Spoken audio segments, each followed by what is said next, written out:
This question, well, I mean, it's so troubling, but let's tackle it. 13-year-old deaf with significant developmental delays, low language, institutional autism, adopted at age 4 with no language the first 4 years of his life. He's like a 5 to 6-year-old in a 13-year-old body.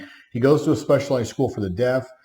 He's had some behavioral challenges, and we've requested a psychological behavior assessment, which has yet to be completed. School suspended him several times, which continues to put him further behind in his education. This last time, the school suspended him for trying to give his teacher a hug and a kiss on her cheek, citing it as sexual harassment. We are exasperated by exasperated by the lack of resources provided for our son. Suspending him instead of trying to come to real lasting solutions. What can you do? Okay. And I can tell you that this is such a common issue, unfortunately, when some of our children with disabilities, and it runs the gamut, guys. It could be Down syndrome, it could be autism, it could be intellectual disability. It just doesn't matter, guys, to the point where our children who have developmental disabilities that don't necessarily, that mean they're innocent. They're innocent in their minds and their perspective of the world. It's the adults and how they're interpreting behavior that is the problem. It's not the children. In many instances, in this particular situation, I don't understand where, other than the fact that you have a 13-year-old boy, I think that's the only thing. 13-year-old boy, puberty, maybe not even to that point yet, to where you have adults choosing to interpret that behavior as sexual, as wrong, as, violative of it's common. It's rooted in ignorance, absolutely rooted in ignorance. Ignorance and a lack of training, that's what that all speaks to. Now, you sit there and you go, well, I don't have, as a teacher, I don't have to have my space violated. That's true. You don't. But at the same time, you don't have license to make accusations, ignorant accusations, about interpreting what that contact was. That's very dangerous to do. And I've had more than a few incidences to where I've had special needs kids charged and had these accusations made, to where I have had stupid enforcement by law enforcement and courts, to where they jump on this ignorant bandwagon because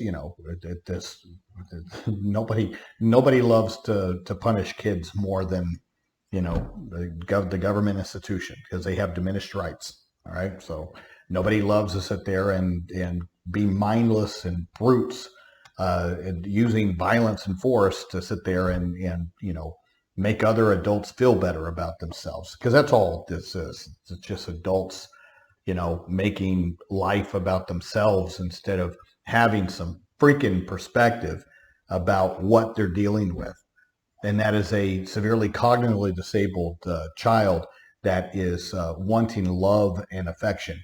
That's it, in a very innocent way. And having it interpreted as sexual harassment is repugnant. But like I said, nobody on the flip side, nobody's saying that you can't have boundaries, okay?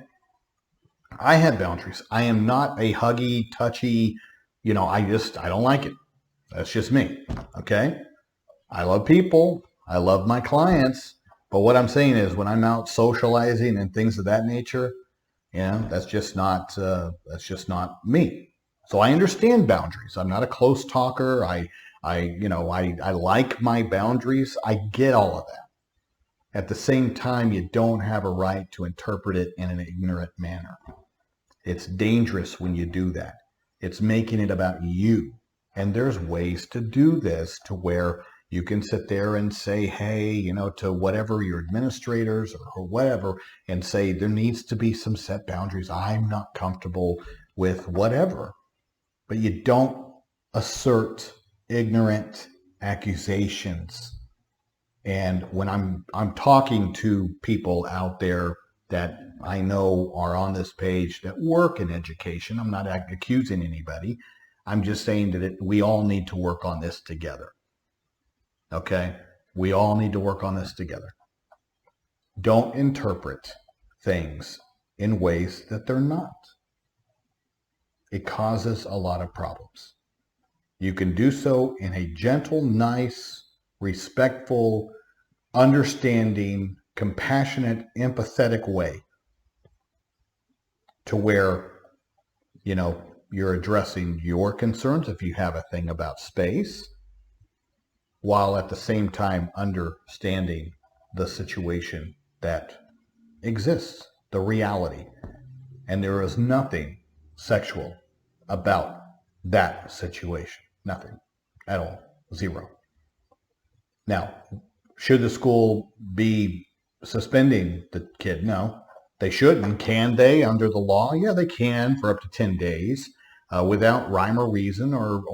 But if they continue to call you guys to have you travel down there to address these situations, they have the issue. They have the issue, not you guys. And so you're right for asking this question. And I believe that you live in a state where we can assist you. And this is something that we can handle expeditiously and with a certainty. Things would be fixed in this particular situation.